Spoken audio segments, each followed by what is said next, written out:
This edition of the Ridley Report is brought to you by NHLibertySA.com.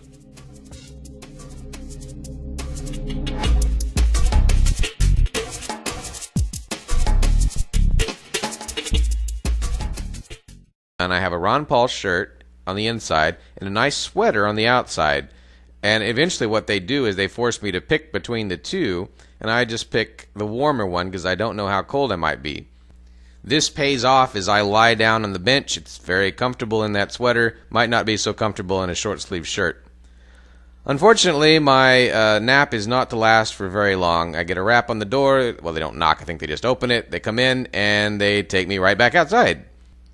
One of the deputies' names is Shanks. Actually, he could be a guard. I'm not sure what his exact title is, and I forget the others' names.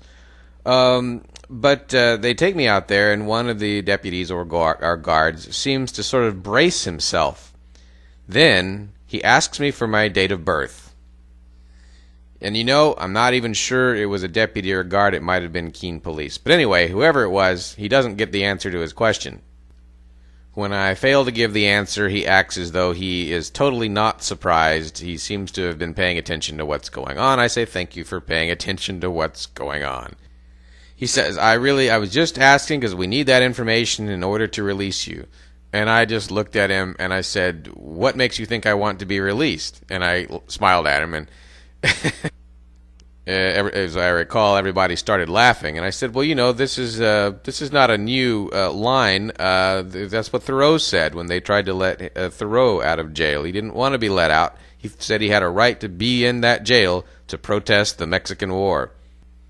Well, at this point, one of my captors says, well, I don't blame him.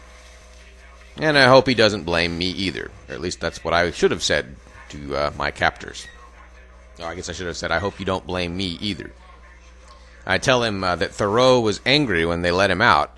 And these guys seem to know their Thoreau. One of them said, yeah, I think it was his grandmother that paid the fine for him or something like that. And actually, my understanding is that it was his aunt, and we discussed this a little bit. Actually, if I understand correctly, no one really knows who paid the fine.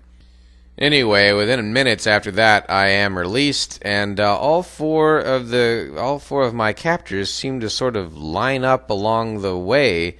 I mean, I don't know how to explain it. It's almost like they're standing at attention or something.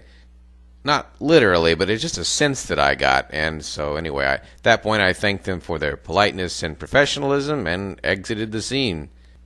Oh, also, they issued me a pink slip, a summons to appear in court on charges of disorderly conduct.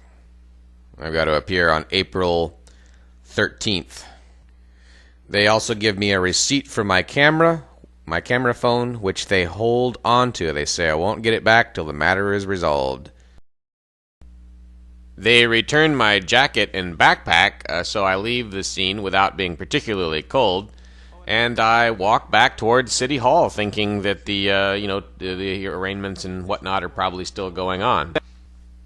City Hall, by the way, is the same building as Keene District Court, so I'm basically heading back to Keene District Court.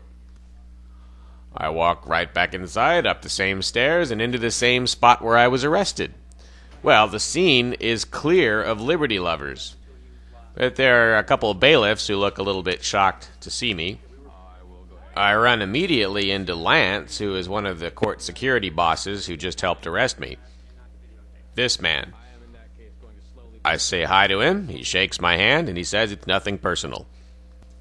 Authorities inform me that the events are over and everyone's left the scene.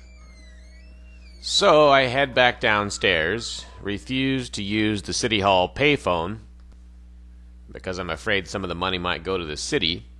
And then I go to find a business that will let me buy a call. I walk into Creative Encounters, just south of the Circle on Main Street, and they refuse to take my money but are perfectly happy to let me make a call.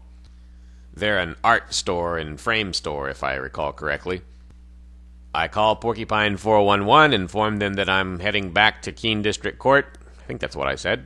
And I go back to Keene District Court, or at least I go back to City Hall, back to the basement area, the first floor area of City Hall, and just wait there. But before I can get there, though, I see this wild waving and yelling coming from a cruiser.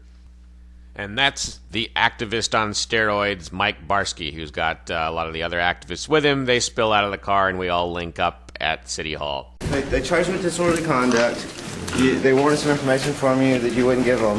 Again, filling the floor with liberty activists. I'm surrounded by YouTuber cameras. Some activists interview me, and then we all head over to Panera Bread. Something I forgot to mention, though, is that when I was first taken out into the Sally Port, the officer who was detaining me and holding my arm was shaking.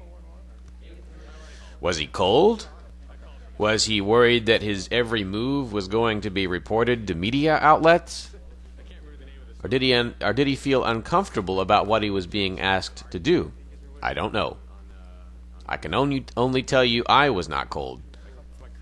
This is Dave Ridley signing off for RidleyReport.com this March 14th, 2009. The next thing that happens is my court appearance on April 13th. Charged with disorderly conduct for refusing to stop recording. NHLibertySA.com. This edition of the Ridley Report is brought to you by... Okay.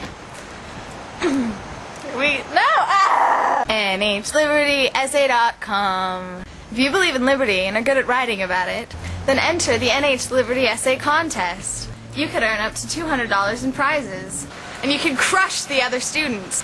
NHLibertySA.com.